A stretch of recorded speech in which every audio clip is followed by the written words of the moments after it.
सभी को नमस्कार। मैं धर्मेश्वर आपको ये समझाने जा रहा हूँ कि मटेरियल हैंडलिंग इक्विपमेंट में लिथियम आयन बैटरियों की अधिक मांग क्यों है। मैं आपको ये समझाने जा रहा हूँ कि आपके वेयरहाउस के बेहतर उपयोग के लिए अपॉर्चुनिटी चार्जिंग कैसे मदद करती है। Lithium ion technology material handling उपकरणों के लिए रोमांचक नई बिजली स्टोरेज तकनीक है। वे कम रखरखाव और एमिशन मुक्त, फास्ट और फ्लेक्सिबल चार्जिंग सहित कई प्रकार के लाभ प्रदान करते हैं।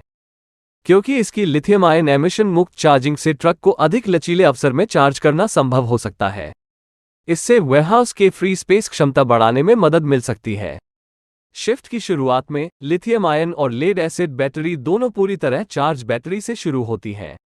लेड एसिड ट्रक के साथ वेयरहाउस का एक क्षेत्र बैटरी रूम के रूप में समर्पित है, जहां बैटरी को ट्रक के अंदर और बाहर ले जाया जाता है, जहां बैटरी को 6 से 8 घंटे की अवधि के लिए चार्ज किया जाता है। जैसे ही दोनों ट्रक दिन के लिए अपना काम शुरू करते हैं, आप देख सकते हैं कि लोड किस तरह से बढ़ता है। अब तक उनकी उत्पादकता समान है। आपने देखा कि लिथियम आयन बैटरी में चार्ज की स्थिति लेड एसिड ट्रक की तुलना में अधिक तेजी से घट रही है। ऐसा इसलिए है क्योंकि लिथियम आयन बैटरी छोटी क्षमता वाली होती है। खरीद लागत को कम करने में मदद के लिए लेड एसिड के साथ काम की आवश्यकता होगी। जैसे ही ऑपरेटर दिन की पहली ब्रेक पर जाता है, ट्रक आइडल हो जाती है। यह वो जगह है जहां लिथियम आयन बैटरी चार्ज की अपनी लोअर स्थिति में आती है। ट्रक को शिफ्ट के अगले भाग के लिए चार्ज को बढ़ावा देने के लिए ब्रेक के दौरान आसानी से चार्जर में जोड़ा जा सकता है। लिथियम आयन बैटरी तकनीक पर अपॉर्चुनिटी चार्जिंग का उपयोग करने से बैटरी जीवन पर कोई प्रतिकूल प्रभाव नहीं पड़ता है।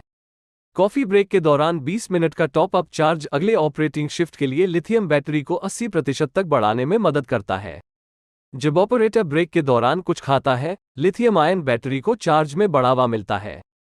क्षमता के चार्ज की संख्या के विकल्प उपलब्ध हैं। चार्ज का समय 1 से 3 घंटे के बीच संभव हो सकता है। शिफ्ट के अंत तक लेड एसिड बैटरी 20% चार्ज पर पहुंच गई, जो दूसरी शिफ्ट के दौरान ट्रक को संचालित करने के लिए पर्याप्त नहीं है। शिफ्ट के बीच 3 बजे के ब्रेक के बाद त्वरित बूस्ट के लिए एक बार फिर लिथियम आयन ट्रक को चार्जर से जोड़ा गया। ब्रेक के दौरान लेड एसिड बैटरी अभी भी चार्ज हो रही है, जबकि लिथियम आयन ड्राइवर शिफ्ट के साथ तैयार है।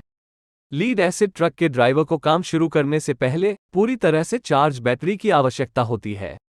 लेड एसिड बैटरी ट्रक के लिए फोकलिफ्ट ड्राइवर को बैटरी बदलने के लिए ट्रक बैटरी रूम लेने की आवश्यकता होती है। इस बीच लिथियम आयन ट्रक ब्रेक के दौरान अपने टॉप अप चार्ज के बाद वेयरहाउस में काम करना जारी रखता है।